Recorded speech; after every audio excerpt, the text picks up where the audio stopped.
fundamental question. Well, what is an engineer? And for me, it goes into a number of categories. One, well, we use specialist knowledge. And importantly, we use it creatively and we use innovation in design. So there is a common misconception that engineers perhaps aren't innovative or creative. That is completely untrue. So if you have that, we really, really want you to bring that to your engineering career. No doubt there will be a lot of specialist engineering knowledge and know-how that you would have to employ as well. But it's that creativity and innovation that is so key to being a successful engineer. So what else do we do? Well, we use judgment and practicality to convert if you go back one slide. Use judgment and practicality to turn concept into reality. And to a certain extent, that's what we're going to be doing today. We'll be taking you through the design process, and it is a process. And how do we go through that process, and how do we use that judgment, how do we use that knowledge that we have built up as engineers to create innovative and creative solutions. Now, team working and working in project is also really very important to us. And as we go around here, you'll see other, sometimes what people call softer skills that are also very important though. And this is how we approach our work. We approach it in a very professional manner, and we work to an ethical code of conduct. Now, one thing that is also really important to us, obviously, are those softer skills to do with communication. How effective are we at communication? Also, perhaps, what insight do we have into different industries? And different industries might be business awareness and that type of thing. So technical solutions, they need to work, but they also need to be economically viable. So for us as engineers, the economics, the finance, the marketing, all of those perhaps softer skills are also really, really important to the design process. So let's now take you through that design process and what we're doing in this first half hour to an hour of the day today. So as we move along to our next slide, you will see a process flow of 6 different boxes here. And I'm going to take you through each one of those. But it's important to understand that design is a process. And perhaps we sometimes think of design as the drawing element of it. You know, when we actually sit down and we actually draw something and maybe even manufacture. If you look at this really quickly, you'll see that that drawing is the next to last part of the whole process. Okay, so when we think of design, we start with, well, what is the problem? We have to analyze the problem and then suggest a particular solution. So we go from the analysis of the problem, what does your solution need to do, to brainstorming. It's the creativity and innovation that you might want to bring in at that stage. The decision-making process, you've had all these ideas, how do you distill them down into one very good one? Can you then develop that idea out of it? Can you assess how effectively it works and how well it solves that problem that you started with? And then we get into the design, what you perhaps consider the design process, which is the drawing part. How do we actually start by putting our ideas down on paper, drawing it up, creating the components, sometimes specifying the components to making a prototype. So what I want to do in this first session is take you through each one of those in a little bit more detail and understand that engineering design to me is a process. So what is the relevance of this? Well, let's start with our next slide here. And it has relevance across all areas of engineering. What I'm going to talk about first is mechanical engineering. So mechanical engineering, we think about, well, what is it? I suppose it's a big umbrella. It covers a lot of different industries. But some here I've listed as new product and process development. It might be renewable energy technologies that has a huge role to play there. It could be aerospace, advanced manufacturing techniques, or even biomedical. The list can go on and on and on if I had had more space. So that's just one. And as I dip in and out of, I will dip in and out of the different disciplines and what they do as we go through this design process. But let's start with the analyzing the problem. Okay, it's important, first of all, to start with what the problem is and what you want your design to do. So engineering is problem solving. You might have heard that before. So then let's start with the problem. One thing you might want to ask yourself is, what does success look like? So without necessarily saying, I know what the solution is, we don't want to jump to it. If only I had a gadget that did X or worked in this way. You want to kind of say, what does success look like? Well, I know that I would have solved this problem if I had something that would work this way. If you could just mute mics there a second. So that's an important place to start. So as we then go through the next slides, I'm going to dip into automotive engineering and all the problems that go with this. So let's think about maybe a specific automotive engineering problem. And mostly it's about how do we make cars more efficient? Perhaps it's how do we move to a more sustainable future where we're using electric vehicle drives and all the problems that go with that. So do we have the infrastructure to be able to charge all these cars? Can we put in fast charging? Do we have the cars that do it? So it raises a lot of different problems. And automotive engineering, then a good example of it is, well, what I'm wearing today. My Heriot-Watt Racing t-shirt is a competition here where we have students always solving problems in automotive engineering. So let's move on to the second stage of the design process now. On the next slide. And it's about brainstorming, creativity, and innovation. And this is where typically it's a group activity. It doesn't have to be, but typically you would get around a table and you would start just having ideas. Now, the very important part of this process is that no idea at the beginning is a bad idea. I'm not saying no idea ever is a bad idea, but at the beginning, no idea should be left off the table. You write everything down, no matter how crazy it is. And what I've also written here is that this part of the process is based on expert knowledge. You will have developed this over your, say, undergraduate and even the experience that you get with as a graduate engineer. So expert knowledge, expertise, and experience I have as a question mark.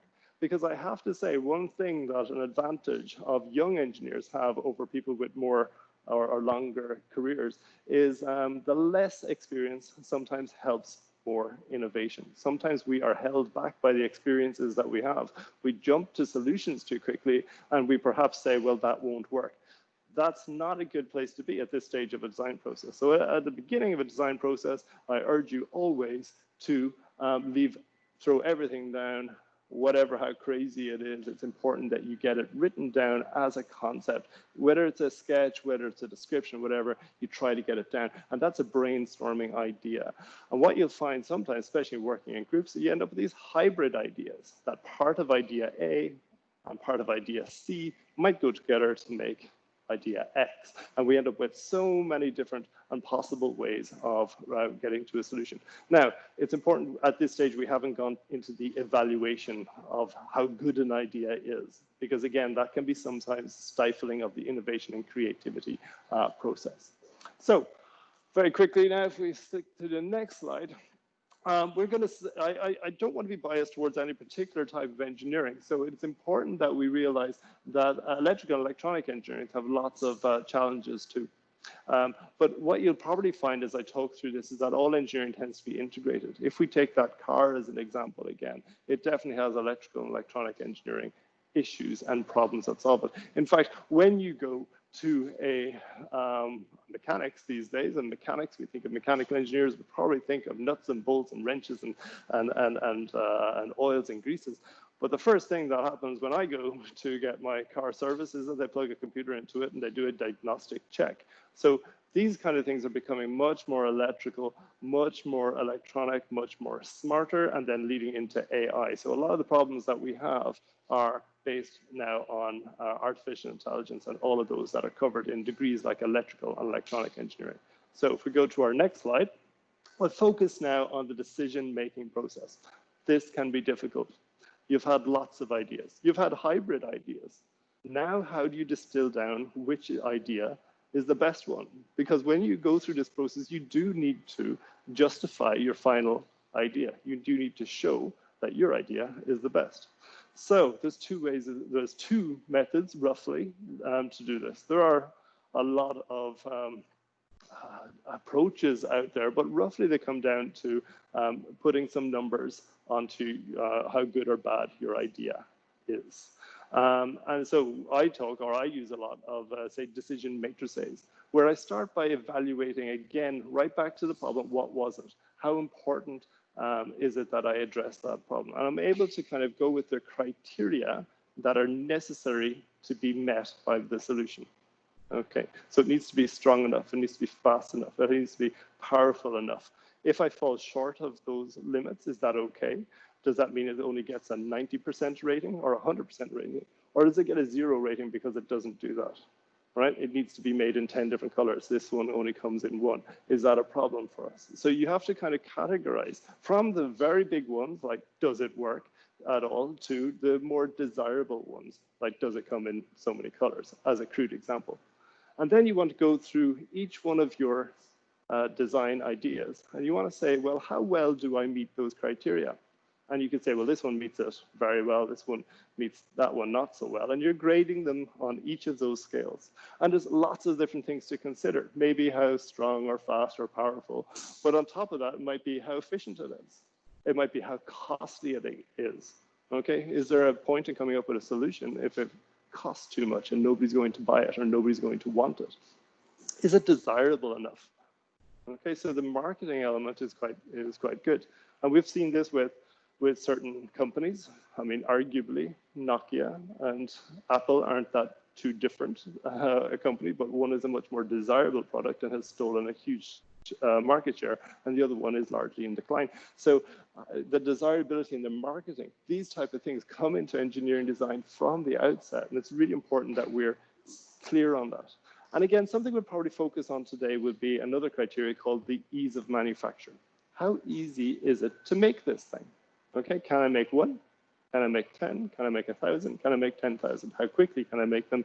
And if I make a design decision, does that influence the time, the effort, and the materials that are required to do it? So all of that feeds into the decision-making process.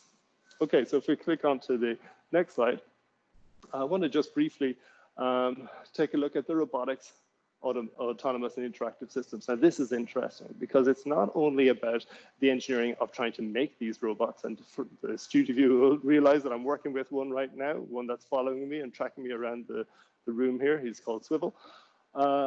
And we have some in our other workshop that we're going to show you in a minute. But also, a lot of these robots are the manufacturing process. And we might get some insight into that in the next half hour, where we're looking at how they actually do very precise work, very repeatable work in all sorts of different industries, from the ones that you see here down on the bottom left of your screen, the kind of autonomous nature of the Mars Rover Explorer, to the arms that you see on the top left there, and we'll show you some of those in real life here in our workshop in a minute, to the more humanoid ones. Humanoid being one, a biped, something that looks like you or me, and these are quite desirable ones as well. Okay, so moving on to the next slide. We're going to assess, design, and simulate. Now, this is an important part of the process because it is where you get to determine if your idea is a good idea, as in, will it work? And you're able to do this on a kind of a paper-based or computer-based environment. So you haven't gone to the expense necessarily and the time involved in creating a first prototype.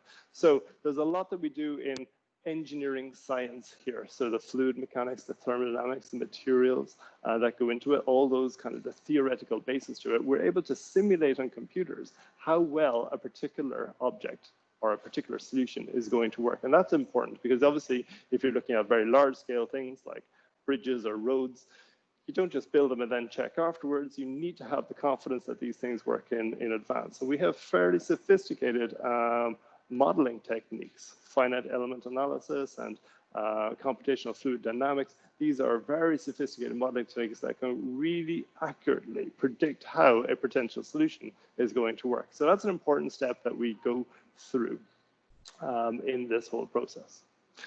So on to chemical engineering. Chemical engineering, a little bit here. Well, how does design feed into that?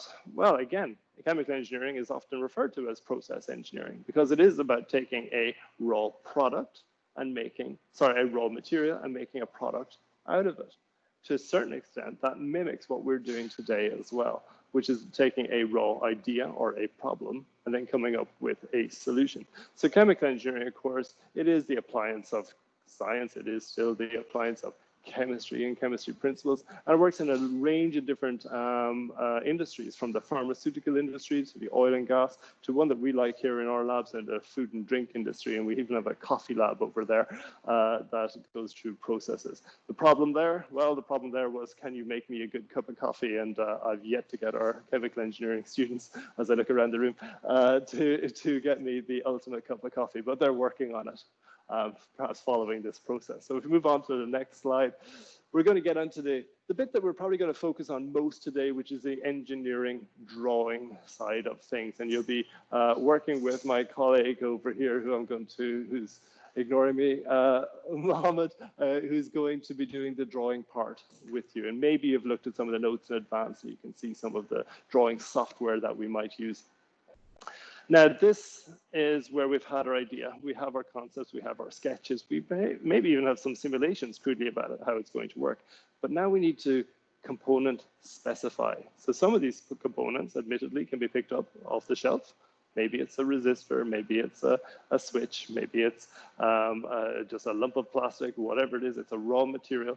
Some of those can be picked up on the shelf, and others need to be bespoke and manufactured here. And we are looking forward to showing you some of the manufacturing technology that we can employ here. But we need to start with the drawing now. So what are the drawing principles? How do we approach a design?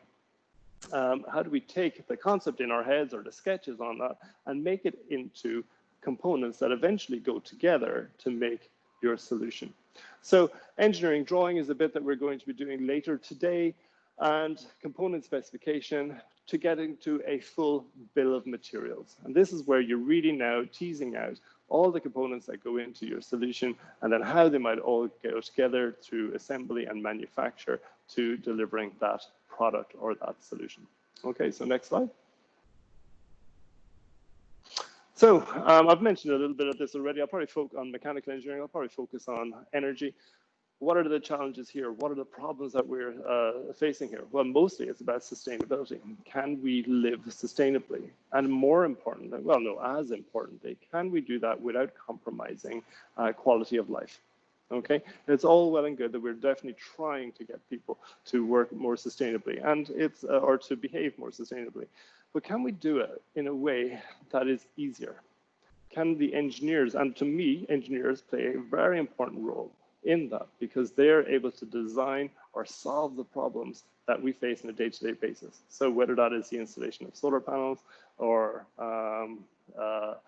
wind turbines, creating that renewable energy and saving it in storage, for example, in your electric vehicles, creating these smart cities. These are all the problems that engineers are facing today that we would try to challenge.